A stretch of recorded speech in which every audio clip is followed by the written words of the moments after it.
Hello friends, I am Rahul Verma, IAS officer 2016 batch. Welcome to target IAS. आज मैं explain करूंगा February 2022 current affairs for Indian service examination 2023 के लिए। ये आपके मंथली करंट अफेयर्स हैं आपके। क्लियर। एक चीज़ मैं आपको बहुत अच्छे तरीके से क्लियर कर रहा हूँ कि आपको अगर इंडियन सर्विस एग्जामिनेशन 2023 के लिए प्रिपरेशन करना है तो आपको बहुत अच्छे तरीके से पढ़ना पड़ेगा। नंबर ऑफ सीट्स कम है, आपको एक लेवल अचीव करना पड़ेगा। अगर आपका इंडियन सर्विस एग्जामिनेशन का ईएससी 2023 के लिए आपको आपका लेवल ये है, तो आपको इस लेवल से बहुत ऊपर उठ के पढ़ाई करनी पड़ेगी, तभी आपका सिलेक्शन होगा, अदरवाइज आपका सिलेक्शन नहीं होगा। नंबर ऑफ सीट्स कम है यहाँ पे। क्लियर। पहले मैंने जो भी आपको जनरल स्टडी पढ़ाई है और जो भी करंट अफेयर्स पढ़ाया है, मैं बहुत इंपॉर्टेंट टॉपिक्स पे और जो भी आपके रिसेंटली पूछे जाते थे उन सारे टॉपिक्स पे कवर करता था। क्लियर। तो जो आपके नंबर ऑफ क्वेश्चंस मिलते थे मेरे नोट से, वो थे आपके अबाउट 60 टू 65%। लेकिन अब मैं ऐसा नहीं करने वाला। अब मैं चाह रहा हूँ कि आप बहुत अच्छे तरीके से सारी की सारी चीज़ें डिटेल में पढ़ें। लास्ट मैंने जो भी पढ़ाया आपको अच्छी तरीके से, उसमें बहुत सारी चीज़ें मैं ऐड करने वाला हूँ इस साल, और आपको सारी की सारी चीज़ें डिटेल में पढ़ाने वाला हूँ। करंट अफेयर्स भी आप लोग देख पाएंगे इस साल। बहुत अच्छे तरीके से सारे के सारे टॉपिक मैं कवर कर रहा हूँ, बहुत अच्छे तरीके से डिटेल में पढ़ा रहा हूँ। मैं चाहता हूँ जो भी टारगेट आईएएस से पढ़ रहे हैं, जो भी स्टूडेंट टारगेट आईएएस से पढ़ रहे हैं, एटलीस्ट उनका सिलेक्शन हो बहुत अच्छी तरीके से। आप देख सकते हैं यहाँ पे, जैसे लास्ट टाइम में आपके लास्ट ईयर जो भी करंट अफेयर्स होते थे उसमें 10 या 15 पॉइंट्स में कवर करता था इंपॉर्टेंट, और उसमें लगभग आपके 10 या 12 क्वेश्चन आपके 10 या 12 क्वेश्चन आते थे, उसमें 6-7 क्वेश्चन ही मिलते थे। लगभग 50 टू 60% क्वेश्चन ही होते थे करंट अफेयर्स में। इस बार मैं बहुत अच्छी तरीके से सारी चीज़ें कवर कर रहा हूँ, सारे के सारे टॉपिक कवर करने की पूरी कोशिश कर रहा हूँ कि सारे के सारे टॉपिक्स आपके डिटेल में कवर हो, और इस तरीके से कवर हो कि पूरा का पूरा करंट अफेयर्स और जनरल स्टडी में कि आपके मिनिमम 70 टू 80% क्वेश्चन आपके टारगेट आईएएस के नोट से आपको मिलने चाहिए। तो मैं गारंटी दे रहा हूँ आपको, मिनिमम 70 टू 80% क्वेश्चन आपको डायरेक्ट टारगेट आईएएस के नोट से मिलेंगे। और इस बार मैं बहुत अच्छे तरीके से सारे के सारे टॉपिक्स डिटेल में पढ़ाने वाला हूँ। क्लियर। तो चलिए स्टार्ट करते हैं इसको। और एक चीज़ हमेशा याद रखना, अगर आप बहुत डेडिकेशन से पढ़ेंगे, बिल्कुल अच्छे तरीके से पढ़ेंगे, तो आपका सिलेक्शन होगा, अदरवाइज आपका सिलेक्शन नहीं होगा। आपको एक लेवल अचीव करना ही पड़ेगा। मैं बार बार बोलूँगा, आपको एक लेवल अचीव करना ही पड़ेगा। उस लेवल तक आपको पढ़ना पड़ेगा। आपको कंफर्ट जोन से बाहर आके पढ़ना पड़ेगा। आप जितना पढ़ सकते हैं 100% दीजिए। आपको बाद में रिग्रेट नहीं होगा कि मैंने इंजीनियर सबसे एग्जामिनेशन प्रिपरेशन की और मेरा सिलेक्शन नहीं हुआ। एक साल दीजिए, लेकिन पूरा दीजिए इसको, बहुत अच्छे तरीके से पढ़िए। क्लियर। चलिए देखते हैं, चलिए एक्सप्लेन करेंगे। मैं आपका फर्स्ट पॉइंट है G20 सेक्रेटरीट।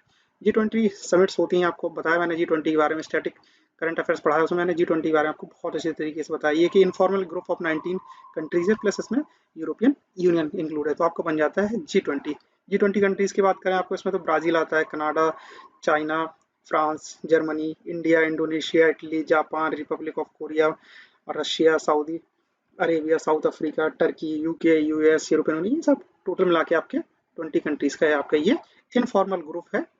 और ये इसके पास कोई एक परमानेंट सेक्रेटरीट नहीं है, इसके पास कोई परमानेंट हेडक्वार्टर नहीं है। क्लियर। तो ये हर चीज़ें यहाँ पे शिफ्ट होती रहती हैं। तो इंडिया में आपका G20 समिट को एग्जीक्यूट करने के लिए G20 सेक्रेटरी क्या यहाँ पे गठन किया गया, प्रॉपरली बना दिया गया चीज़ें कि ये अच्छी तरीके से इस चीज़ को एग्जीक्यूट करेंगे। G20 से रिलेटेड जो भी प्रोग्रेस वर्क है, वो जो भी यहाँ पे समिट्स होने वाली है उनसे रिलेटेड एक प्रॉपर मॉनिटरिंग के लिए G20 सेक्रेटरी बना दी गई। तो India will held a presidency of G20 from 1 December 2020 to 30 November 2023 के लिए। ठीक है। तो ये आपकी प्रेसिडेंसी देखिए हेल्ड करेगा इंडिया आपका 1 दिसंबर 2022 से लेके 13 नवंबर 2023 के लिए। Therefore G20 summit is going to held in India in 2023। 18th edition होगा, तो आपकी G20 समिट होगी 18th जो एडिशन होगा इसका, वो इंडिया में हेल्ड होगी इसकी समिट, और 2023 में। तो for this preparation government has approved fixing a G20 secretary and it's reporting structure. जो भी इसका रिपोर्टिंग स्ट्रक्चर होगा उसके लिए G20 सेक्रेटरी का यहाँ पर गठन किया गया है। G20 secretary is going to be guided by an apex committee headed by the prime minister, and it will have the sequential member. और इसमें प्राइम मिनिस्टर के द्वारा हेड की जाएगी G20 सेक्रेटरी, और उसमें कुछ मेंबर्स होंगे, 4 टाइप्स के मेंबर्स होंगे आपके इसमें। फाइनेंस मिनिस्टर जो आपके रिसेंटली निर्मला सीतारमन, और home minister Amit Shah, external affairs minister S Jaishankar, and G20 sherpa Piyush Goyal. G20 sherpa मतलब current commerce and industry minister जो होंगे आपके, वो उनको बोलते हैं G20 Sherpa in India. Clear. तो G20 शेरपा के बारे में अगर आपसे पूछा जाए, तो जो भी आपके current commerce and industry minister होंगे वो होंगे आपके G20 Sherpa. Clear. G20 Sherpa की मतलब है current commerce and industry minister. और G20 secretary is going to be liable for the implementation of overall policy. जो भी ओवरऑल पॉलिसी डिसाइड की जा रही है, उस पर इम्प्लीमेंटेशन के लिए लाइबल होगी G20 secretary. Decision and agreements and needed to screening India's forthcoming G20 presidency. Clear? In 2020 CO2 that G20 summit is going to be held in Bali 2022 की जो आपकी जिस हुई थी वो आपकी बाली में हुई थी, आपको पता होगा इसके बारे में, बाली इंडोनेशिया में। 2023 is held in new Delhi India. Clear. तो G20 से रिलेटेड जो भी आपके इंपॉर्टेंट पॉइंट्स हो सकते थे G20 सेक्रेटरी से रिलेटेड मैंने सारे के सारे यहाँ पे डिस्कस कर दिया। आपको पता होगा कि किस कौन कौन सी चीजें यहाँ पे आपसे एग्जाम में पूछी जा सकती है। क्लियर। और प्रॉपर G20 में मैंने स्टैटिक जो भी आपके सेक्रेटरीट हैं और जो भी आपकी कमिटीज बनी हुई हैं, जो स्टैटिक करंट अफेयर्स है मैंने स्टैटिक पोर्शन में कवर कर रखा है आपका, उसमें फिक्स है चीजें, वो आपकी बदलने वाली नहीं है। क्लियर। आप स्टैटिक जीके से वहां से पढ़ सकते हैं। चलिए देखते हैं ग्रीन हाइड्रोजन पॉलिसी। सबसे पहले समझते हैं ग्रीन हाइड्रोजन को। हाइड्रोजन को अब अलग अलग मेथड से हम लोग फॉर्म करते हैं, जैसे स्टीम मीथेन रिफॉर्मेशन, जिसमें आपको बहुत ज़्यादा आपकी एनर्जी खर्च होती है, और आपकी मतलब इलेक्ट्रोलिसिस प्रोसेस के थ्रू ही हम वाटर को इलेक्ट्रोलाइज करके, जैसे आपका वाटर है 2H2, इसमें आपको एनर्जी देंगे इसको, तो ये आपका इलेक्ट्रोलाइज्ड हो जाएगा, आपको इलेक्ट्रोलिसिस प्रोसेस से इसमें बन जाएगा आपका हाइड्रोजन। ये आपके गैस के फॉर्म में निकल आएगी आपकी, और प्लस O2 मिल जाएगी आपको, ये भी गैस के फॉर्म में हो जाएगी। अगर आप इस तरीके से इसमें H2 को इस तरीके से सेपरेट कर रहे हैं तो उसमें कुछ एनर्जी लगेगी आपकी। क्लियर। तो आपको नेचुरल गैसेस के फॉर्म में दे सकते हैं, और इसमें आपकी जनरेट होगी बहुत सारी। आप जब नेचुरल गैसेस का यूज़ कर रहे हैं या फिर किसी भी अदर रिसोर्सेज का यूज़ कर रहे हैं इलेक्ट्रोलिसिस में, तो आपके वहाँ पे आपकी CO2 कंटेंट आपका बढ़ेगा, और बहुत ज़्यादा रिक्वायरमेंट आपके ऑक्सीजन की, और यहाँ पे हाइड्रोजन की रिक्वायरमेंट को फुलफिल करने के लिए जो इलेक्ट्रोलिसिस प्रोसेस होगा वो आपका किया जाएगा renewable sources of energy. Renewable sources of energy में आपके विंड, सोलर कोई भी यूज़ कर सकते हैं। क्लियर। वो आपके अगर हाइड्रोजन आपकी प्रोड्यूस हो रही है, मतलब इलेक्ट्रोलिसिस प्रोसेस कंप्लीट किया जा रहा है आपका रिन्यूएबल सोर्सेस ऑफ एनर्जी से, तो वो आपकी कहलाएगी ग्रीन हाइड्रोजन, G2 आपकी H2 हाइड्रोजन। तो ग्रीन हाइड्रोजन आपको समझ में आएगा। आपके ग्रीन हाइड्रोजन प्रोड्यूस करने के लिए इलेक्ट्रोलिसिस प्रोसेस में आपके रिन्यूएबल सोर्सेस का यूज किया जा रहा है, तो आपका ग्रीन हाइड्रोजन कहलाया जाएगी। चलिए, green hydrogen is produce with the help of the electrolysis through electricity generated from the renewable sources of energy such as the solar and wind. Clear. समझ में आ गया आपको, ये आपकी ग्रीन हाइड्रोजन। बैकग्राउंड देखते हैं। India is committed to achieve net zero emission by the 2070। ये commit कर रखा है इंडिया ने, किस तरीके से हम लोग 2070 तक नेट जीरो कार्बन एमिशन पर पहुंच जाएंगे। और revised renewable energy addition target is 500 gigawatt which is primarily aim to decarbonation of the power sector. तो सबसे इंपॉर्टेंट है, अगर आपको 500 गीगावाट की जो आपकी रिन्यूएबल सोर्सेस का टारगेट अचीव करना, सबसे इंपॉर्टेंट है इसमें डिकार्बोनेशन ऑफ द पावर सेक्टर करना। तो डिकार्बोनेशन करने के लिए जो आपका इलेक्ट्रोलिसिस प्रोसेस है यहाँ हाइड्रोजन प्रोड्यूस करने के लिए, उसको अडॉप्ट किया जा रहा है। Producing hydrogen from the renewables in the India is likely to be cheaper than producing from the natural gases। और ये cheaper भी रहेगा क्योंकि यहाँ पे हम renewable sources of energy का use कर रहे हैं। The vast majority of industries hydrogen is about 70 metric tons। Industry में जो प्रोड्यूस की जाती है, वास्ट मेजोरिटी ऑफ हाइड्रोजन जो प्रोड्यूस की जा रही है 70 मीट्रिक टन के approximate. It is currently produce from the natural gases through the conventional process that is known as steam methane reforming SMR, that is largely quantify of the by the producing CO2। और इसमें बहुत सारी CO2 आपकी produce होती है। Clear. तो ये steam methane reforming ये आपकी बंद होगी अब, और सारी की सारी आपकी चीजें जो इलेक्ट्रोलिसिस होगा H2 का, वो होगा आपका रिन्यूएबल सोर्सेज एनर्जी से। Clear. The dependency on the natural gases and coal means that is the hydrogen produced today generates sufficient CO2 emission। चीजें आपको क्लियर समझ में आ रही होंगी क्या है, तो ये सारी चीजें आपको याद करके रखनी है। Which is the world seeking way to accelerate the pace of transformation in the energy sector। India will the right policy support is a unique position to is not only become the self-sufficient in green hydrogen but also producing green hydrogen for the export market। self-sufficient बनना है और export भी करना है, तो इसी direction में आपको एक्सेलरेट कर रही चीजों को। The focus on the producing green energy through the green hydrogen, it is aligned with the government also producing 450 gigawatt renewable energy by 2030 and is a process to achieve emission goals under the Paris Agreement। और बोला भी गया था कि इतना renewable sources of energy produce कर लेंगे in the Paris Agreement में, and reduce import dependency on the fossil fuel। fossil fuel की जो import की डिपेंडेंसी उसको भी कम करेंगे। क्लियर। आई थिंक आपको ग्रीन हाइड्रोजन पॉलिसी बहुत अच्छी तरीके से समझ में आ गई होगी। मैं बहुत आराम से पढ़ा रहा हूँ, अच्छी तरीके से समझिए चीज़ों को, परेशान होने की और परेशान होने की बिल्कुल भी जरूरत नहीं। किसी भी स्टेज आपको नहीं समझ में आ रहा है तो आप मुझे मेल कर सकते हैं, कमेंट करके भी पूछ सकते हैं। ठीक है। चलिए, आपको ये 2 पॉइंट अच्छे तरीके से समझ में आ गए होंगे। अब चलिए हम बात करते हैं पॉइंट 3 की। बहुत सिंपल सा यहाँ पे, मेरी पॉलिसी मेरा हाथ। मेरी पॉलिसी मेरा हाथ में सिर्फ एक सिंपल से एक स्टेप याद करके रखिए। ये आपकी जो पॉलिसी, ये मेरी पॉलिसी मेरी पॉलिसी मेरा हाथ, ये इसमें सिर्फ और सिर्फ एक ही चीज़ है, आपकी जो कंट्रीज के फार्मर्स हैं उनमें उनकी क्रॉप को इंश्योर करना था, आपको एक तरीके का इंश्योरेंस प्रोवाइड कराना था, और ये इंश्योरेंस कैंपेन चलाई गई प्रधानमंत्री फसल बीमा योजना के थ्रू। क्लियर। चलिए देखते हैं यहाँ पे ministry of agriculture and farmer welfare. ये आपको पूछ सकते हैं कि मेरी पॉलिसी और मेरा हाथ किसके द्वारा इंप्लीमेंट किया गया है, तो ministry of agriculture and farmers welfare will launch the Meri policy and Mera Haath. This campaign is a part of Pradhanmantri Fasal Bima Yojana. Important चीजें हैं। It is aim to motivating all farmers in the country to insure their crop. तो ये आपको motivate कर रहा है, M है इसका कि मोटिवेशन किया जो भी फार्मर्स है कंट्री के, कि इनकी फसल को इंश्योर किया जा सकता है इस मेरी पॉलिसी मेरे हाथ के through. Clear. Under this programme every farmer who has taken insurance under the Pradhanmantri Fasal Bima योजना, इसके थ्रू अगर कोई फार्मर इंश्योरेंस लेता है, will get the policy documents of their door step. उनकी पॉलिसी डॉक्यूमेंट्स के जो भी हैं वो आपके उनके दरवाजे पे मिल जाएंगे। The campaign aim to insure all farmers are aware with all the information their policies, land records, the process of the claim and grievance residential under the Pradhanmantri Fasal Bima योजना के थ्रू इन सारी फैसिलिटीज उनको मिल जाएंगी। तो प्रधानमंत्री फसल बीमा योजना has compared 6th year of the completion, इसको लगभग 6 साल कंप्लीट हो चुके हैं। It is launch by prime minister Modi in implementation, और ये आपके 18 फरवरी 2016 को शिहोर मध्य प्रदेश में इसको इम्प्लीमेंट किया गया था, स्टार्ट किया गया था, लॉन्च किया गया था इसको। क्लियर। बहुत सिंपल सी है, कुछ इसमें कुछ ज़्यादा खास इंपॉर्टेंट नहीं है। मेरी पॉलिसी माई हाथ, ये सबसे इंपॉर्टेंट पॉइंट है, आपको इसको अच्छे तरीके से आप समझिए। ये काफी इंपॉर्टेंट है, आपके इंजीनियर सर्विस एग्जाम में क्वेश्चन पूछ सकते हैं, एक बार पूछ चुके हैं इसको इंजीनियर सर्विस एग्जामिनेशन में, 4-5 साल पहले आया था इसका question. Dugong dugong conservation reserve. चलिए देखते हैं डुगोंग एक्चुअली में क्या है। डुगोंग आपकी एक सी काऊ है, जो आप यहाँ से देख सकते हैं। जब हम बात करते हैं यहाँ पे इंडिया की, इस तरीके से मैं आप थोड़ा फिगर में सही से बना नहीं पा रहा हूँ। देखिए ये आपका इंडिया है, और ये आपका यहाँ से ये आपका है, ये आपका इंडिया, और ये आपका श्रीलंका। क्लियर। तो ये आपकी जो सी काऊ है डुगोंग है, ये डुगोंग आपकी मिलती है आपको पाक, ये आपकी पाल्क वे है, ये पाल्क वे में मिलेगी आपको मैक्स टू मैक्स, इसके जो भी जितने भी हैं सी काउस यहाँ पाल्क वे में मिलेगी, या फिर आपको यहाँ पे गल्फ ऑफ मन्नार में मिलेंगी आपको। क्लियर। ये इनका रीजन है जहाँ पे ये रहती है, और बहुत सारी प्रॉब्लम्स की वजह से अभी इनकी डेथ हो रही है, तो इनको रिजर्व करने के लिए यहाँ पे डुगोंग कंजर्वेशन रिजर्व बनाया गया है, पाल्क ऑफ वे में और गल्फ ऑफ मन्नार में। और ये इस एरिया से इस एरिया तक की जो है वो आदिराम आदिरामपट्टिनम से लेके अमारीपट्टिनम तक है आपका ये रीजन। क्लियर। चलिए देख लेते हैं कुछ इंपॉर्टेंट पॉइंट्स जो यहाँ पे मैंने कवर किए हैं, तो आपको चीजें और अच्छी तरीके से कवर हो जाएंगी।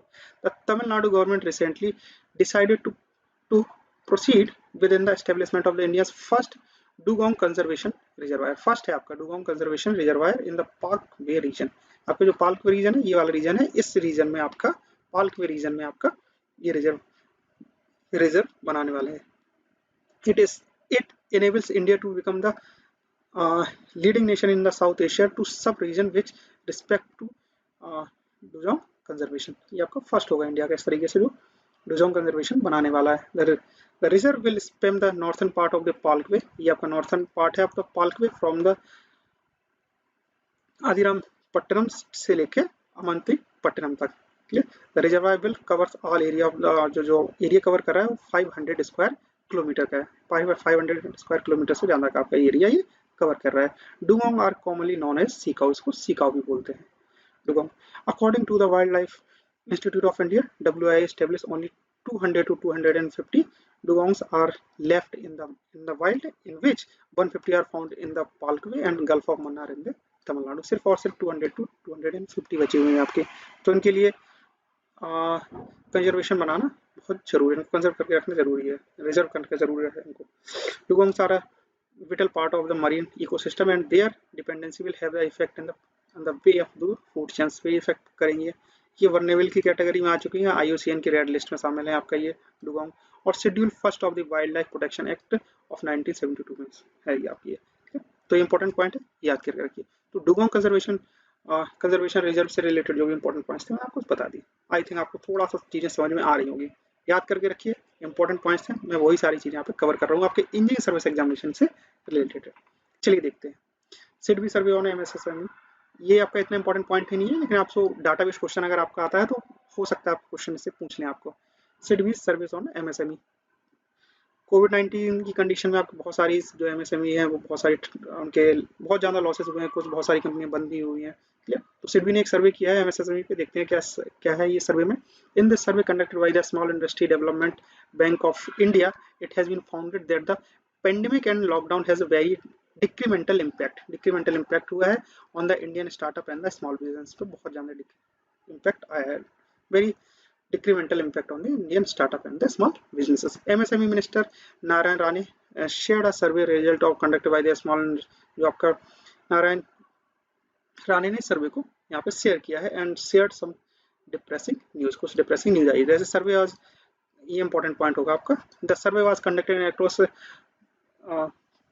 1029 enterprises in the India categorized under the MSME, और इसमें as per the report, ये 2 पॉइंट और याद करके रखिए, as per the report 67% of the Indian MSMEs were shut down at the last 3 months in financial year 2021, while 50% of the MSME lost 25% of the revenue। इतनी 50% जो आपकी MSME थी उन्होंने 25% रेवेन्यू लॉस किया है, और 67% ऑफ MSME लास्ट 3 महीने में आपकी जो फाइनेंशियल ईयर 2021 था उसमें बंद हुई आपकी। As per the survey result established fixed cost and declination in the revenue caused 66% of MSME to have reduced revenue, while 65% of MSME even emergency credit line guarantee scheme के लिए 65% ने अपना emergency credit line guarantee scheme के through loan के लिए apply किया for the run their businesses. Approximate 2.88 lakh crore of the loan इतना रुपए लोन बास distributed under the emergency credit line guarantee scheme के थ्रू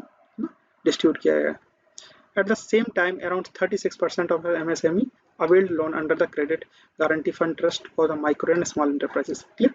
जो 2 इंपॉर्टेंट पॉइंट थे आपका याद करके रखिए, ये इंपॉर्टेंट है आपके लिए, सबसे इंपॉर्टेंट है, और दूसरा ये है, 2 पॉइंट याद करके रखिए। क्लियर। चलिए देखते हैं as per the new classification. इसके बाद कुछ नए क्लासिफिकेशन भी रिलीज किए हैं सिडबी द्वारा, वो आप याद करके रख लीजिए। यहाँ पे बिजनेस, और जो बिजनेस हो रहे हैं MSME के बिजनेस 1 to 5 करोड़ के रेवेन्यू जो जनरेट कर रही है classified under the micro business के अंदर आ गई, माइक्रो इंडस्ट्रीज में आ जाएंगे आपके। क्लियर। और business with in investment up to 10 crore and revenue less than 50 crore are classified small enterprises में, और business within the investment of 50 crore and turnover up to 50 crores are classified in the medium enterprises। तो ये important point है, आपको याद करके रखना पड़ेगी कि आपके माइक्रो, स्मॉल और मीडियम के क्लासिफिकेशन के अकॉर्डिंग आपके कितने कितने करोड़ की रेंज यहाँ पे है वो आपको पता होना चाहिए। चलिए देखते हैं नेक्स्ट पॉइंट। इंडिया फर्स्ट, जो भी इंडिया फर्स्ट रहता है, लास्ट टाइम पे भी क्वेश्चन 2-3 फर्स्ट से आ चुके हैं, तो आपको जो भी इंडिया में फर्स्ट जो इंपॉर्टेंट है वो चीज़ें आपको पता होनी चाहिए। India first e waste eco park, ये आपका दिल्ली में बनाया जा रहा है। Deputy chief minister of Delhi Manish Sisodia announced Delhi would be India first e waste eco park बनेगा। यहाँ पे the park proposed to build in the Narela Industries area in New Delhi across 20 acres area में बनेगा आपका ये park. The park is recycling and remanufacturing e-waste in the safe and scientific manners. It will include facility of the dismantling और segregation and refurbishment, storage, testing, plastic recycling and precious metal extraction, ये सारी facilities में होंगी। Clear. चलिए देखते हैं यहाँ पे नेक्स्ट पॉइंट। नेक्स्ट पॉइंट है आपका sustainable cities India programme. Sustainable city India programme में क्या है आपका कि मैक्स टू मैक्स चीज़ें इंप्रूव की जाएंगी, आपकी जो सिटी का स्ट्रक्चर होगा उसको इंप्रूव किया जाएगा इस वे में कि आपका डिकार्बोनाइजेशन हो सके, CO2 को कम किया जा सके, मिनिमाइज किया सके, और एयर की क्वालिटी इंडेक्स बढ़ सके, वहाँ पे चीज़ें इंप्रूव, जॉब्स भी बढ़े। क्लियर। तो कुल मिला के डिकार्बोनाइजेशन होने वाला है यहाँ पे सिटीज़ को, और इसके लिए world economical forum and the national institute of urban affairs has signed a memorandum of understanding, MOU sign किया गया है, कोलैबोरेटली साइन किया गया है to joint design sustainable cities India programme. इसके लिए इंपॉर्टेंट पॉइंट याद रखिए। सेकंड भी है to sustainable cities India programme intends to enable cities to decarbonise, decarbonisation होगा, and systematic and sustainable way that will reduce emission and delivers reliant and the equivalent urban ecosystem। Clear। और the forum and the NIV will adopt the forum city spirit program and the textbook of the solution and decarbonization in the contents of the 5 to 7 Indian cities across the tour में clear करेंगे इस चीज को। Clear. और इसमें city spirits में बहुत सारी चीजें आ जाएंगी आपको, जैसे गवर्नमेंट सोसाइटीज हैं, आपकी मल्टी स्टेक होल्डर्स प्रोग्राम्स है, ये सारी चीजें आएंगी। नेक्स्ट है आपका ये outcome of the workshop series will be a outcome of the relevant policies and the business model that will not only reduce emissions but also maximize system values and such as the improved air quality and job creation. ये important हो सकता है, इसको याद रखिए आप लोग। Clear, समझ में आ गया होगा। बहुत सिंपल सा पॉइंट है। सस्टेनेबल सिटीज इंडिया प्रोग्राम क्या है एक्चुअली, मैं आपको एक्सप्लेन कर दूंगा। नेक्स्ट पॉइंट देखते हैं यहाँ पे, new India literacy programme. New India literacy programme online teaching and learning programme है आपका। ये मिनिस्ट्री ऑफ एजुकेशन ने किया है। Ministry of education has approved a new scheme named New India Literacy Program for the period of financial year 2022 to 27 तक, to cover all the aspect of the adult education के लिए है आपका ये। Clear, तो इसको याद रखिए, एडल्ट एजुकेशन के लिए new India literacy programme. The scheme will aim to aligned adult education will be aspect of the national education policy, और ये एक्सपेक्ट रहेगा किसका, न्यू एजुकेशन पॉलिसी 2022-20 का। The government has new released a term adult education को ने replace कर दिया इस टर्म को, और इसका नाम दिया है एजुकेशन फॉर ऑल। इसको याद रखिए आप, education for all, adult education renamed as a education for all in the country. Scheme will cover the non literates of the age of 15 year and the above on all state and the union territory. जो 15 साल से ऊपर के हैं उन सभी literate person उन सभी को स्कीम के थ्रू कवर किया जाएगा। क्लियर, समझ में आ गया आपको न्यू इंडिया लिटरेसी प्रोग्राम आपका क्या है। चलिए देखते हैं national digital universities. National digital university में बहुत बार प्रॉब्लम्स आती थी बच्चों को, सीट्स की प्रॉब्लम है कि हर तरीके से डाटा ओपन नहीं रहता था इसमें, और बहुत सारी प्रॉब्लम्स थी, सॉर्ट आउट होंगी आपकी नेशनल डिजिटल यूनिवर्सिटी के थ्रू। नेशनल डिजिटल यूनिवर्सिटी में क्या है, union budget from 2020-23 mention the establishment of the national digital university that will look to solve India seats scarcity problems in the education institute। जो कि India में seat scarcity problem था वो sort out हो जाएगी इसके थ्रू। The digital university will provide high quality education in the several languages by also comparing with the national education policy 2022। clear, complying करेंगी national education policy 2020। the government must help the bridges down the digital devices of the state। The more prominent education institutes should also have such a versatile and affordable education of the system। जैसे इसमें चीज़ें include होंगी आपकी स्वयं, नाम सुने होंगे आप लोग, EPJ पाठशाला, स्वयं प्रभा, नेशनल डिजिटल लाइब्रेरी, ई ज्ञान course, virtual labs, and the samples of the prevailing request into this digital university। The government also expand the one TV channel program for the under the PME Vidya scheme. One class और one TV channel भी इस programme के अंदर में आएगा आपका। Deals with the training loss cost and thanks to closure to the facility due to the pandemic. Clear, चलिए देखते हैं। अब नेक्स्ट है आपका, एक इंपॉर्टेंट हो सकता है आपका ऑमबड्स पर्सन ऐप। ऑमबड्स पर्सन ऐप आपका जैसे मनरेगा के बाद, मनरेगा ये आपके मनरेगा से रिलेटेड है। पहले मनरेगा में क्या होता था, तो कंप्लेंट्स आती थी आपकी, कंप्लेंट्स आती थी फिजिकल फॉर्म में रहती थी। क्लियर, और इन फिजिकल फॉर्म की कंप्लेंट को ट्रैक करना और सॉर्ट आउट करना काफ़ी टफ होता था और काफ़ी टाइम कंज्यूमर रहता था। अब ये ऑमबड्स पर्सन ऐप के थ्रू आप अपना डाटा यहाँ पे अपलोड कर सकते हैं, चीज़ें सॉर्ट आउट कर सकती हैं, और ये सारी चीज़ें आपको ऐप के थ्रू मिल जाएंगी। क्लियर, आपकी जो कंप्लेंट्स सॉर्ट आउट होने और आपकी जो फैसिलिटीज़ मिल रही हैं, जो भी चीज़ें आप इस मनरेगा से रिलेटेड है, वो आपको एक ऐप के थ्रू सारी चीज़ें अवेलेबल होंगी। तो सारी चीज़ें मनरेगा से रिलेटेड कंप्लेंट्स, ग्रीवेंसेस बहुत ईजिली सॉर्ट आउट हो जाएंगी ऑमबड्स पर्सन ऐप के through. The Ministry of Rural Development has developed an ombudsperson app for the smooth reporting, समझना इसको, smooth reporting and categorization of the grievances by ombudsperson based on the complaints he received from the various sources like physical, digital and mass media related to the implementation of the MNREGA in union territory. तो union territories में आपके state में जो भी आपके मनरेगा से related जो implementation होते थे उस टाइम पे जो भी प्रॉब्लम्स आ रही थी आपकी, क्लियर, उन सभी से रिलेटेड ग्रीवेंसेस को सॉर्ट आउट किया जाएगा इसके थ्रू। The app will enable easy tracking, easy सारी चीज़ें ट्रैक कर पाएंगे, and timely passing the awards to the ombudsperson in each cases as per the guideline. ombudsperson can be easily upload the quarterly and the annually report on this website through the app, और ये website पर सारा data available रहेगा। The app will help the ombudsperson to a greater extend in the discharge his or her duty towards transparency and the accountability. सीधी सी बात है कि यहाँ पे सब चीज़ें ट्रांसपेरेंसी बढ़ेगी और अकाउंटेबिलिटी भी आएगी और उनके ऊपर, और चीज़ें जल्दी सॉर्ट आउट होंगी आपकी। Also smooth disposal of the grievances, बहुत इजीली स्मूथली आपकी ग्रीवेंसेस को सॉर्ट आउट किया जाता है in time bound manner. Time bound, पहले कोई इतना टाइम बाउंड नहीं थी सारी चीज़ें, अभी टाइम बाउंड मैनर में सॉर्ट आउट की जाएंगी।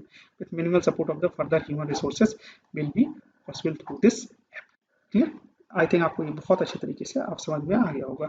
Basically onboard person app has a developed for the smooth reporting and the classification of MNREGA related complaints. जो भी मनरेगा से रिलेटेड कंप्लेंट्स आ रही है उसकी स्मूथ फंक्शनिंग और उसकी क्लासिफिकेशन और उसमें जो भी कंप्लेंट्स आ रही है उनके डिस्पोजल्स के लिए ऑनबोर्ड पर्सन ऐप डेवलप किया गया है।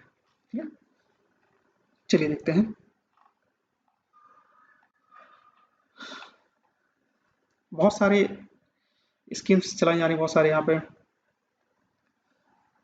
ऑपरेशंस परफॉर्म किए जा रहे हैं। तो आप एक पढ़ते हैं हम लोग रेलवे के थ्रू ऑपरेशंस नन्हे फरिश्ते। रेलवे के मैंने लास्ट टाइम पे भी कुछ ऑपरेशंस बताए थे, यहाँ पे मैंने सभी को एक बार कंपाइल करके अभी रखा है, तो एक बार थोड़ा सा रिवीजन भी हो जाएगा। करंट में देखते हैं, ये करंट रिसेंटली आपका ये लॉन्च किया गया है ministry of railway through operation नन्हे फरिश्ते। अंडर ऑपरेशन नन्हे फरिश्ते रेलवे प्रोटेक्शन फोर्स आरपीएफ, ये आपकी वर्क करती है, ये आपकी रेलवे के अंडर में वर्क करेगी आपकी RPF. Railway protection force has secured more than 1,000 kids from the railway station across the India in month of the January। 1,000 से ज़्यादा बच्चों को मंथ ऑफ जनवरी में यहाँ पे रेस्क्यू किया गया है। देखिए, RPF is insured with providing safety to the passenger. It saves 1,045 children who were found alone और वर अबंडोन्ड। मतलब जो बच्चे अकेले थे या अनाथ थे उन सभी को यहाँ पे रेस्क्यू किया गया at the railway station. Out of the 701 boys and 344 were girls। According to the RPF, many children are kidnapped from the railway station every year। They are later exploited in the trafficking, जो human trafficking के लिए बाद में use किए जाते थे। Currently, Child's Help Desk has functional across 132 railway station in the country. I think आपको समझ में आ गया होगा। नन्हे फरिश्ते, नन्हे फरिश्ते तो में क्या है, बहुत सिंपल सा है। आपकी आरपीएफ प्रोटेक्शन फोर्स है आपका रेलवे प्रोटेक्शन फोर्स, जो आपके जो भी बच्चे हैं, जो भी अनाथ बच्चे हैं या फिर अकेले हैं रेलवे स्टेशन में मिल रहे हैं, उनको वहाँ से लिया जाएगा और उनके सही जगह पर पहुँचाया जाएगा। या फिर उन बच्चों से रिलेटेड कोई कंप्लेंट है तो उसको भी सॉर्ट आउट किया जाएगा यहाँ पे। ठीक है, मतलब ह्यूमन ट्रैफिकिंग को यहाँ पर रोकने के लिए, जो बच्चे हैं उनकी ह्यूमन ट्रैफिकिंग को, बच्चों की ट्रैफिकिंग को रोकने के लिए यहाँ पे ऑपरेशन नन्हे फरिश्ते बनाए गए। और बहुत सिमिलर कुछ सेफ्टी ऑपरेशंस भी चलाए गए हैं रेलवे के थ्रू। तो जैसे आपका ऑपरेशन महिला सुरक्षा, पढ़ लीजिए आप लोग, security for the female travellers, बस इतना याद रखिए, बहुत है आपके लिए। मेरी सहेली स्क्वाड, मेरी सहेली सिक्योरिटी ऑफ 2 वुमेन पैसेंजर, ये भी वुमेन पैसेंजर की सिक्योरिटी है। ऑपरेशन मातृशक्ति, ऑपरेशन मातृशक्ति, और ये ऑपरेशन मातृशक्ति है टू हेल्प प्रेग्नेंट वुमेन। जो भी आरपीएफ की जो लेडी कांस्टेबल या पुलिस है वो हेल्प करेंगी प्रेग्नेंट वुमेन को। ये ऑपरेशन मातृशक्ति में आता है। मिशन जीवन रक्षा, मिशन जीवन रक्षा में भी आपके पर्सनल्स होंगे जो आपके उस टाइम पे कुछ भी लेडीज या कोई प्रॉब्लम आ रही है उनको, तो उनके सेव करेंगी। मिशन जीवन रक्षा, RPF personnel saved 42% including 20 males and 22% in duty in January 2022। Operation यात्री सुरक्षा, यात्री सुरक्षा में जो फाइटिंग अगेंस्ट पैसेंजर क्राइम, जो उस टाइम पे पैसेंजर क्राइम्स के अगेंस्ट फाइट कर रहे हैं उन सभी के लिए रहेगा आपका। क्लियर? आई थिंक आपको चीज़ें समझ में आ रही है। बहुत सिंपल सी चीज़ें थी, इसमें कुछ ज़्यादा टफ नहीं था। और गवर्नमेंट से रिलेटेड पॉलिसीज हैं, नॉर्मल ही आपने पढ़ा होगा, लास्ट टाइम पे भी मैंने पढ़ाया होगा। तो आरपीएफ से रिलेटेड बहुत सारी पॉलिसी थी, मैंने बस इतना इंपॉर्टेंट नहीं है आपके एग्जाम को लेकर, लेकिन मैंने आपको बता दिया है। अब देखते हैं फसाई health star rating for packaged food. पहले ऐसा आपको पता होगा, BIS जैसे मार्क निकालता था आपके कि इसकी क्वालिटी इस तरीके से, जैसे ब्यूरो ऑफ एनर्जी एफिशिएंसी अपनी स्टार रेटिंग देता था इलेक्ट्रॉनिक्स गुड्स के लिए। तो अब क्या है, फसाई भी अपनी एक स्टार रेटिंग प्रोवाइड करने वाला है फॉर पैकेज्ड फूड के लिए। Clear? Food safety and the standard authority of India, फसाई packaged food goods will be soon displays a health star as a part of new system। एक health star rating provide करने वाला है। Clear? This system will be similar to the one of that being used by the Bureau of Energy Efficiency, जैसे use किया जाता था for the assessing of the energy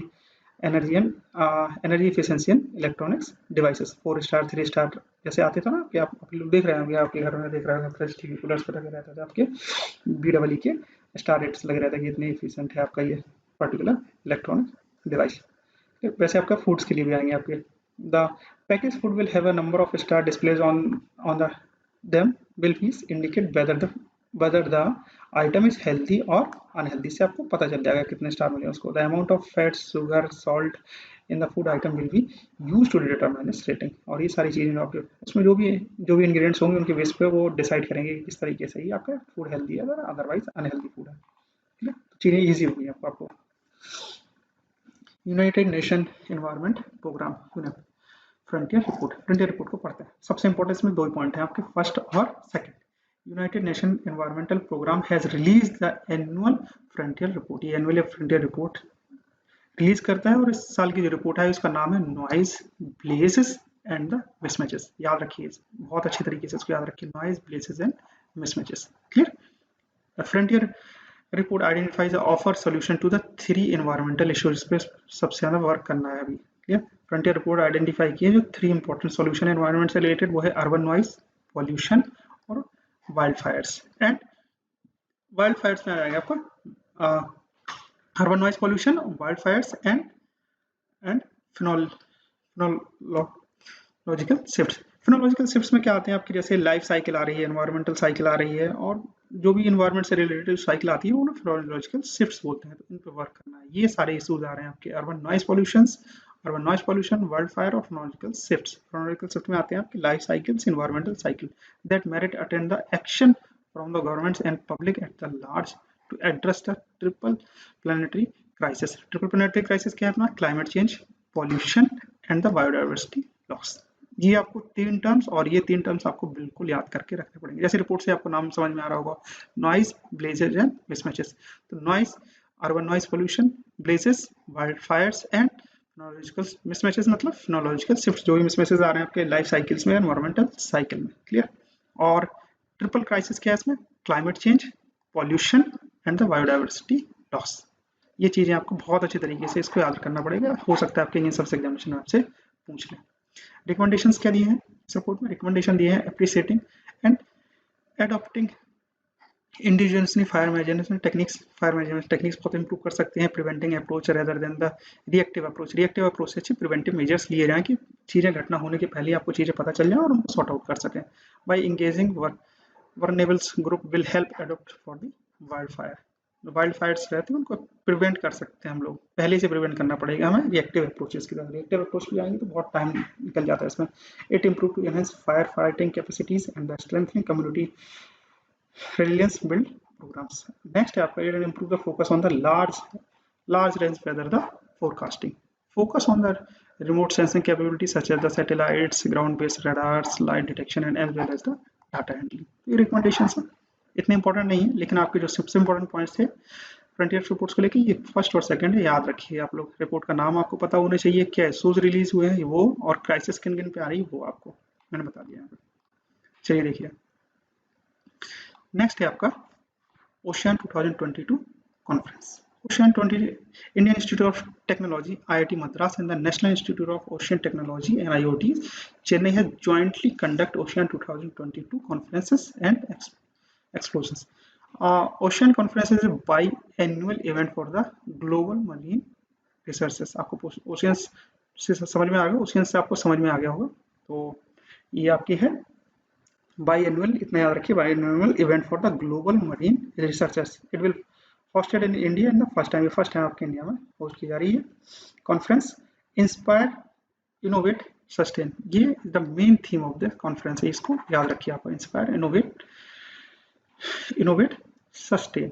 the delegates will share their experience. जो भी delegates आएंगे यहाँ पे, experts होंगे, प्रोफेसर्स होंगे, वो डेलीगेट्स होंगे आपके, वो विल शेयर करेंगे अपने experience, their experience on the topic related to climate change, global warming, varieties of the weather, combining coastal erosion or marine pollution and the microplants through nearly 400 presentations दिए जाएंगे इसमें। Clear? चलिए देखते हैं operation Ganga. आपको पता होगा अभी रशिया और यूक्रेन की टेंशन चल रही है, उस टेंशन के थ्रू ऑपरेशन गंगा लॉन्च किया गया है through India. The government of India has launches the evacuation mission named as operation Ganga to evacuate Indian nations from the Ukraine. जो यूक्रेन में जो इंडियन नेशंस है उनको इवैक्यूएट करने के लगभग 15,000 इंडियंस को इवैक्यूएट किया गया ऑपरेशन गंगा के थ्रू, यूक्रेन से, और यूक्रेन के आसपास जो रीजन्स थे वहाँ से आपको इंडिया में लाया गया सारे इंडियंस को।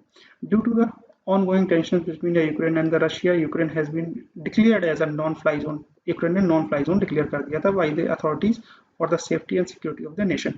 Due to this, many Indian nationals were left stranded. है ना, इसकी वजह से बहुत सारे जो इंडियंस थे वो यूक्रेन में वहाँ पर फंस गए थे, उनको बाहर निकालने के लिए to help them Indian citizen come back to the country. The government of India decided to conduct a special evacuation mission named operation Ganga. इस ऑपरेशन गंगा के थ्रू क्या हुआ, the government will bring back Indians nation by flight. Flight के through सभी Indians Nations को वापस, Indian natives थे उनको सभी को वापस लाया गया। Under operation Ganga around 15,000 Indian will be evacuated from the Ukraine. Clear, समझ में आ गया होगा आपको। चलिए देखते हैं नई रोशनी। अल्पसंख्यक मंत्रालय भारत सरकार की नई रोशनी आपकी ये एक स्कीम है, जिसके थ्रू अल्पसंख्यक महिलाओं के नेतृत्व और उनके विकास के लिए वर्क किया जा रहा है। चलिए देखते हैं यहाँ पर Nai Roshni. Nai Roshni is scheme of the leadership development of the ministry of women by the ministry affairs in being implemented across the India. Ministry of Women by the Ministry Minority of Affairs. चलिए देखते हैं। It is welfare scheme introduced by the government to improve the knowledge of the minority women. जो minority women उनकी knowledge को improve करने के लिए। Through this scheme, the government has aimed to teach minority women some basic techniques and give them tools that they would help them to make use of the government banks and schemes. जो उनको knowledge दी जाएगी और उनको schemes के बारे में बताया जाएगा, गवर्नमेंट की क्या क्या स्कीम चल रही है और वो गवर्नमेंटल बैंक किस तरीके से चीज़ों को यूज़ कर सकते हैं और अदर स्कीम को किस तरीके से अप्रोच कर सकते हैं, वो सारी चीज़ें हमें बताई जाएगी। और भी बहुत सारी चीज़ें हैं, उनके स्किल पे भी वर्क किया जाएगा। The main target of the government is to fight against the poverty through this scheme. जो गवर्नमेंट का मेन टारगेट है कि गरीबी के विरुद्ध लड़ा जाए poverty. This scheme is also empower the minority women to stand in the fight of their rights. उनके लड़ सके अपने राइट्स के लिए।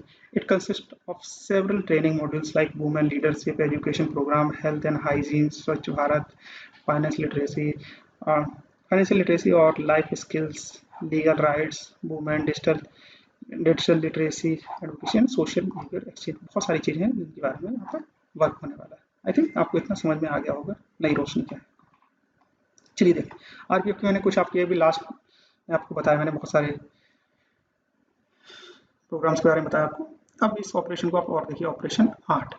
बहुत सारे ऑपरेशन थे जो अभी आरपीएफ लॉन्च किए, वुमेन की सिक्योरिटी के लिए, चाइल्ड्स की सिक्योरिटी के लिए और क्राइम्स को प्रोटेक्ट करने के लिए। अब ये ऑपरेशन 8 भी है, यहाँ पे आरपीएफ रेलवे प्रोटेक्शन फोर्स द्वारा लॉन्च किया गया है। Has launch operation 8 to curb human traffic को रोकने के लिए। It will mainly specialise in the trains that will on originate from the border countries. Border countries से जो भी ओरिजिनेट हो रही हैं चीज़ें ह्यूमन ट्रैफिकिंग, उनको सॉर्ट आउट करने के लिए, उनको रोकने के लिए, बस इतना ही है। The operation is held under the ministry of railway RPF or act under the railway ministry. Under this operation RPF will deploy social force in the long distance train. Long distance train में ज़्यादा human trafficking रहती है, जो आप या फिर जब other countries के जो आपकी नाइबरिंग कंट्री है उनसे रिलेटेड जो बाउंड्री है उनसे ज़्यादा ह्यूमन ट्रैफिक होती है, तो उसको रोकने के लिए। The operation will mainly specialise in the rescuing women and youngsters from the traffickers. Mainly womens को और यंगस्टर्स को ट्रैफिक के लिए रोकना।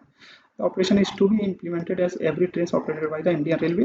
The Indian railway operates 21,000 trains all through consist of the RPF. Railway has the most reliable mode of the transport in the traffickers। बहुत reliable mode है, बहुत long train distance के लिए बहुत ईजिली चीज़ें यहाँ से वहाँ ट्रांसफ़र कर सकते हैं और जाती भी हैं।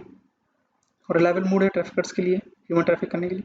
तो between 2017-21 the RPF rescued 2,000 women from the clusters of the traffickers. 2000 womens को यहाँ पर बचाया गया है। According to national crime bureau report 2,200 new trafficker cases are filed in annually. हर साल 2200 केस लगभग यहाँ पे फाइल किए जाते हैं।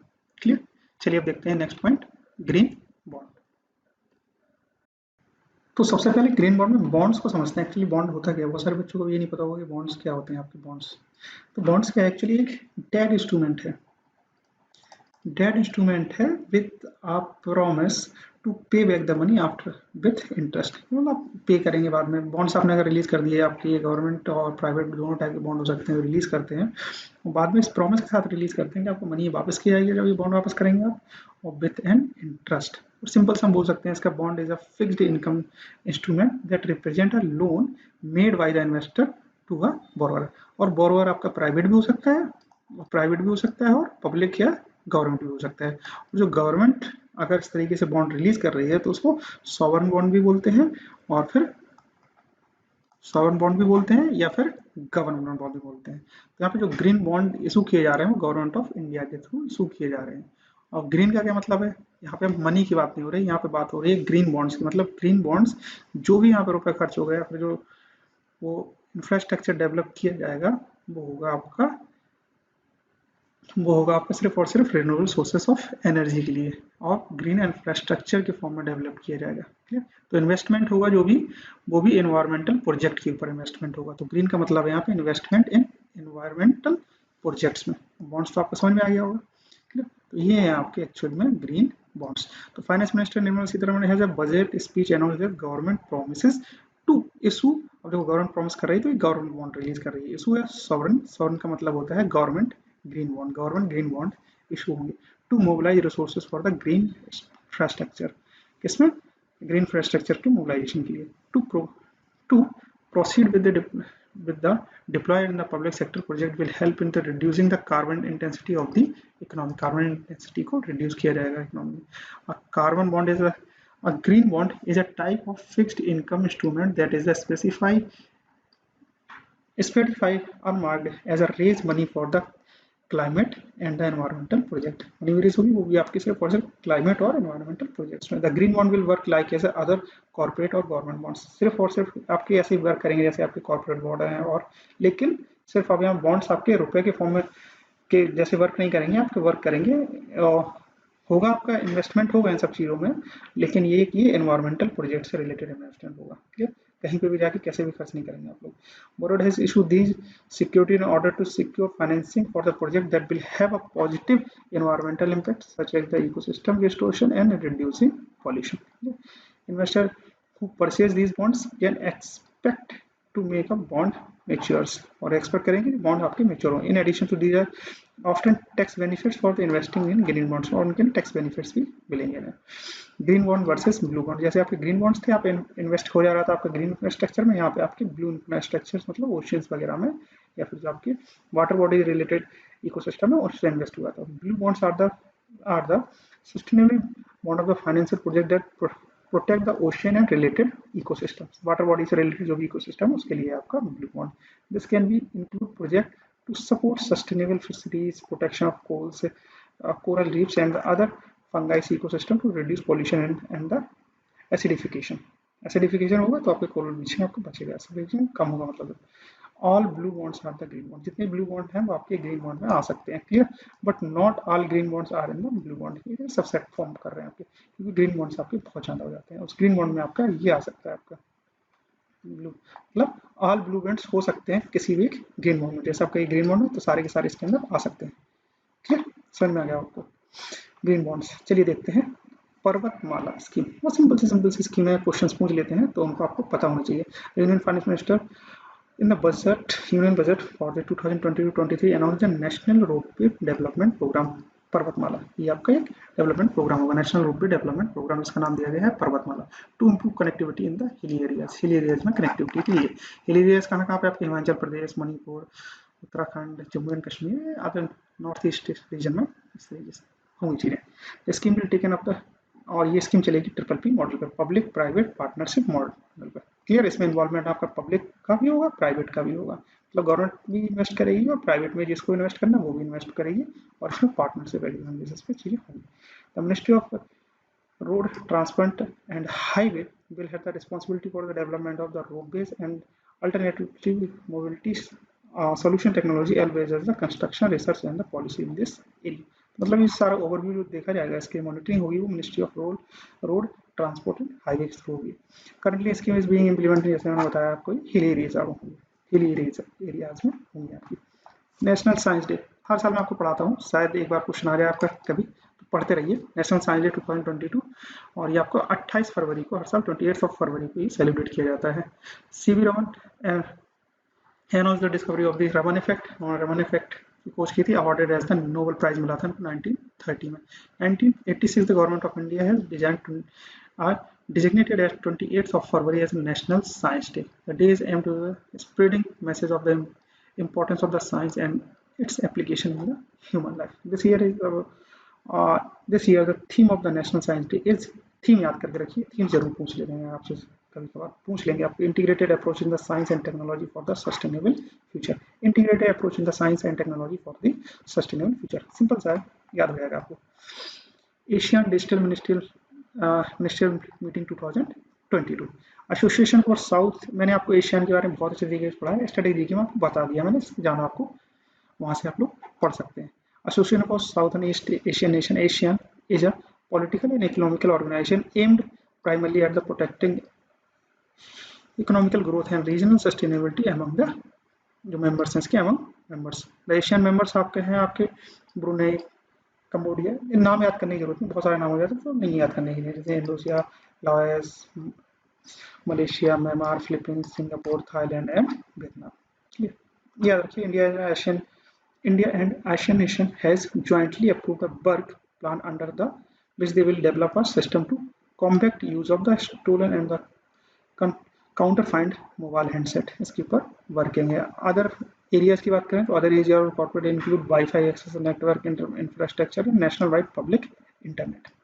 Emphasis will also give a capacity building and the knowledge sharing of the emphasis area of the field of the information and communication technology such as Internet of Things, 5G, advanced satellite communication, cyber forensics, ये सारी चीज़ों पर work होगी।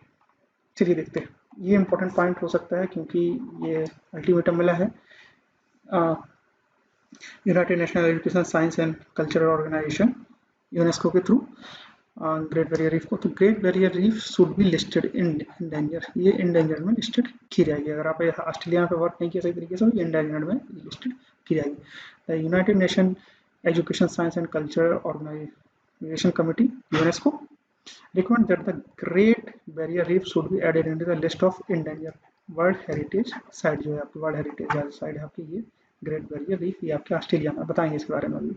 United nation committee under the aegis of UNESCO said that the world's biggest coral reef system has deteriorates हो रहा है, इसमें corals जो है उनकी डेथ हो रही है, मतलब कोरल ब्लीचिंग हो रही है यहाँ पे। And the action is required to counter the effect of the climate change, और कुछ एक्शंस की रिक्वायरमेंट जिससे क्लाइमेट चेंज इफेक्ट ना हो। Australia has the fighting hard for the past 4 year to the keep the Great barrier Reef off in dangers.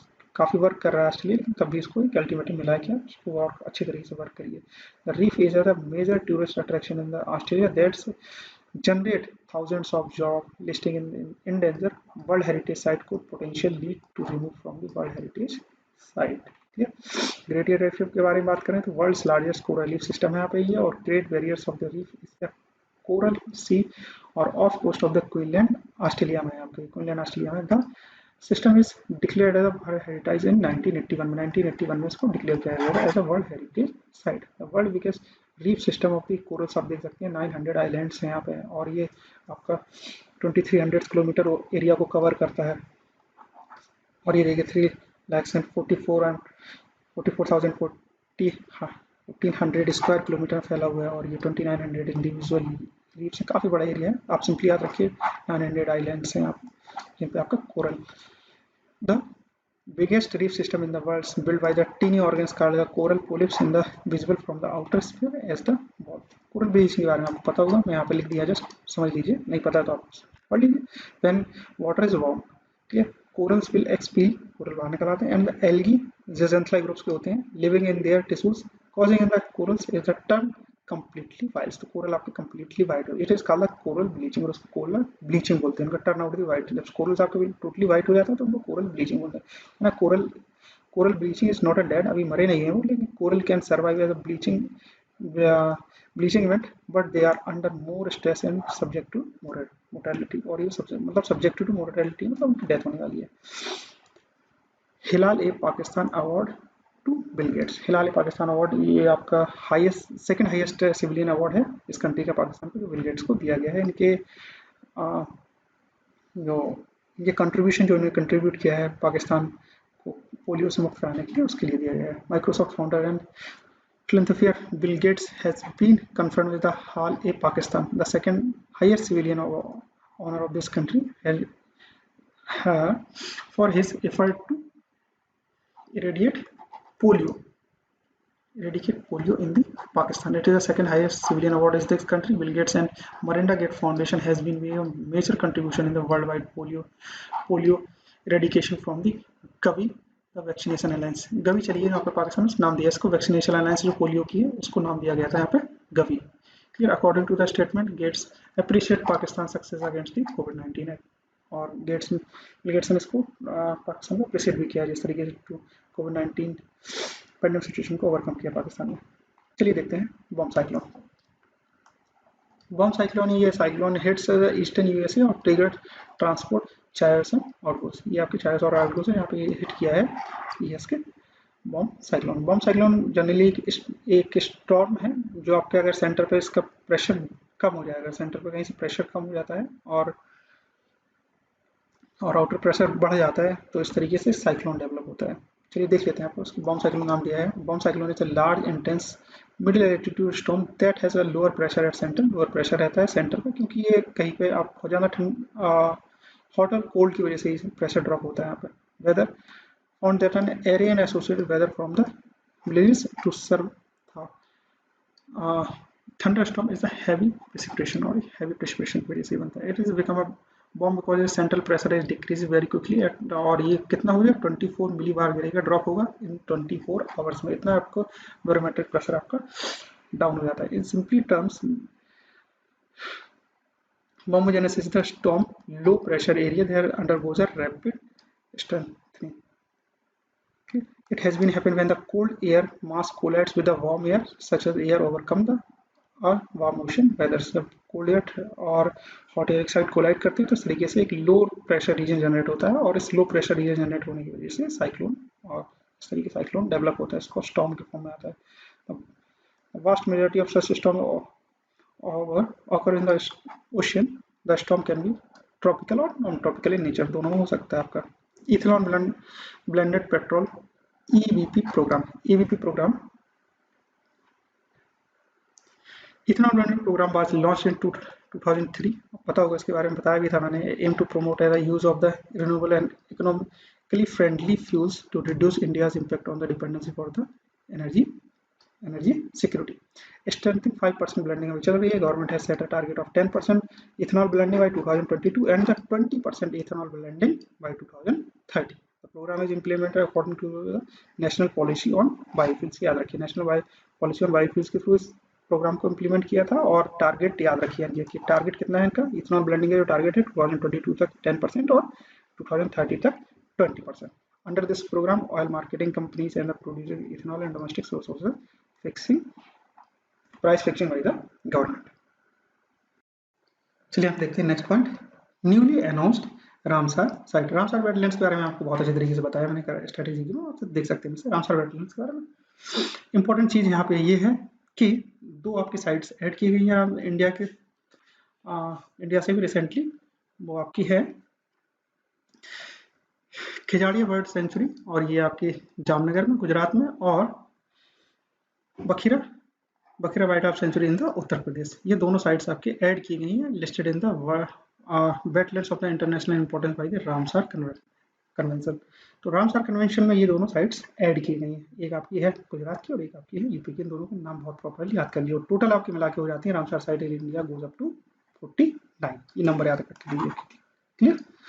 और Bakhira wildlife sanctuary in UP provides a safe wintering and a staging ground for the large number of species of the Central Asian flying with, while Khijadia Wildlife Sanctuary in Gujarat is a coastal wetland with a rich avifaunal diversity, providing a safe and habitat to endangered and the vulnerable species के लिए।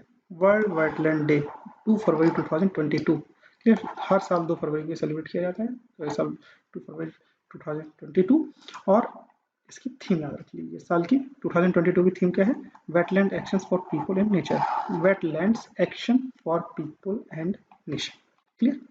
चलिए देखते हैं, simply है, बहुत simple से topic बचे हुए हैं, आप क्या पढ़ सकते हैं इनको। Blue economy, the blue economy, the Union Minister of Science and Technology and Earth Science said that the blue economy is the sixth dimension of the government of India to vision the new India by 2030. The concept was introduced by the Gaunter Pauli in his book 2010 book, The Blue Economy, 10 year, 100 innovations and 100 million job. It is sustainable use of the ocean resources for the, इसमें simply दिखाएंगे sustainable use, हर बार sustainability की ही बात हुई यहाँ पे।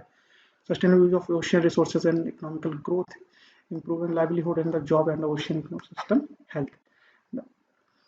advocates greening of the ocean development study for higher production and conversion of the ocean health. Blue economy emphasis on the integration of the development of the ocean economy and social inclusion of environment sustainability combination. Simple सी चीजें हैं, ज़्यादा चीजें आपको याद करने की जरूरत नहीं. ब्लू इकोनॉमी बस इतना याद रखिए. World day for the social justice, world day for the social justice 28 फरवरी को सेलिब्रेट किया जा रहा है. और aim to raising voice against the social injustice के अगेंस्ट ही रेज उठेगी ना, कि वर्ल्ड सोशल जस्टिस डे मनाया जाए. एड्रेस सोर्सिंग ऑफ लिटरेसी और religious and the physical incrementation poverty and the race and the ethnicity. इस ईयर थीम बहुत इंपॉर्टेंट रहती है. जो theme is achieving social justice through the formal employment. Achieving social justice through the formal employment के through. Clear? 2007 United Nations General Assembly has declared this day as a World Day of the Social Justice. The global goals of the universe call for the social justice and seek to address the poverty and the inequality to leave no one is behind. China Pakistan CPEC agreement आपके बारे में पता होगा इसको. China Pakistan CPEC agreement में नया क्या चीज़ है? Pakistan has signed a new agreement with the China to start a second phase of the $60 billion of the China Pakistan economic corridor CPEC. Clear? ये CPEC project focusing on the rapidly upgrading Pakistan required infrastructure and strengthening its economy by contributing modern transport network and especially economical control and environmental. चलिए देखते हैं. ये 3000 kilometre का एक long road infrastructure project है to connect the China के north west जो जियोंग उइगुर जो आपका एक रीजन है, और automatically region of the governor Port Blair and province of the Balochistan Pakistan. तो पाकिस्तान से चाइना के बीच में पूरा रोड बनेगा. और इसमें इंडिया को एक प्रॉब्लम है. India is protecting against CPEC because it is led through the, और जो बनेगा ना led through the Pakistan occupied Kashmir PoK से. Hit and run solution. चलिए देखते हैं इसमें कुछ चीज़ें जो आपके कंपनसेशन थे पहले और एक्सीडेंट पे थोड़े बढ़ा दिए गए हैं. तो ज़्यादा चीज़ें इंपॉर्टेंट नहीं है इसमें. Union government has notified that the scheme of the compensation of the victim hit and run motor accidents notification dated 25th of February 2022 cater that enhanced compensation from जो आपको पहले मिलते थे 12,500 से रुपया बढ़ा के कर दिए गए 15,000 और 25,000 से 2 lakh for the death. Clear? तो ये आपके एक्सीडेंट के लिए बढ़ा दिए गए, 25 से 50,000 कर दिए गए और 25,000 से 2 लाख कर देंगे फॉर डेथ के लिए. Clear? The process of application for the purpose of releasing the payment is victim also has been made time bound and payment इसको मिल जाएगा. The scheme is will supposedly related to Solitium scheme 1989 from the 1st April 2022 onwards. Clear? Government publish कर दिया इस चीज़ को और fund इस तरीके से मिल जाएंगे जो भी विक्टिम होंगे उनको. यूनियन बजट की बात करते हैं. यूनियन बजट में कुछ इंपॉर्टेंट पॉइंट थे जो मैंने यहाँ पे लिख दिए हैं. बहुत अच्छी तरीके से पढ़िए, समझिए इन चीज़ों को, बहुत सिंपल से लिखें. यहाँ पे union finance minister Nirmala Sitharaman presenting the union budget 2022 for the 4th time. चौथी बार प्रेजेंट कर रही है आपको. सिविलियर presenting the financial statement of the tax proposal for the financial year 2022-23 April 2022 to March 2023 के लिए. की हाइलाइट्स की बात करें, सबसे इंपॉर्टेंट पॉइंट फर्स्ट है यहाँ पे finance minister Nirmala Sitharaman while presenting the budget he said that country is expecting to grow. कितने एक्सपेक्टेड ने ग्रो किया? 9.27%. 7 फोकस एरियाज हैं यहाँ पे. PM Gati Shakti, inclusive development, productivity enhancement, sunrise opportunities, energy transport, climate action and finance. बहुत simple सी चीज़ें हैं और चीज़ें हर एक तरीके से ली गई. यहाँ पे प्रोडक्शन लिंक 14 सेक्टर्स में इंक्लूड होंगे. यहाँ पे ड्रोन शक्ति को इम्प्लीमेंट किया जाएगा. Emergency credit line guarantee scheme implement किया गया. इसमें भी फंड बढ़ा के कर दिया गया. 50,000 करोड़ रुपये और एक्स्ट्रा इसमें ऐड कर दिए गए हैं. Announcement of the Ken Betwa river project, encounter digital payment, e passport, 5G spectrum, special economical zone. तो ये सिंपल सी चीज़ें हैं. तो मैंने यहाँ पे पॉइंट आउट कर रखी है. आप लोग जस्ट एक बार रीड कर लीजिए. इसमें ज़्यादा चीज़ें नहीं पूछी जाती बजट से. इंपॉर्टेंट था मैंने आपको बता दिया यहाँ पे. Clear? Thank you for watching this video. बहुत अच्छी तरीके से पढ़ते रहिए अच्छी तरीके से. कोई भी डाउट रहा है आप मुझे मेल करके कमेंट करके पूछ सकते हैं. Thank you for watching this video.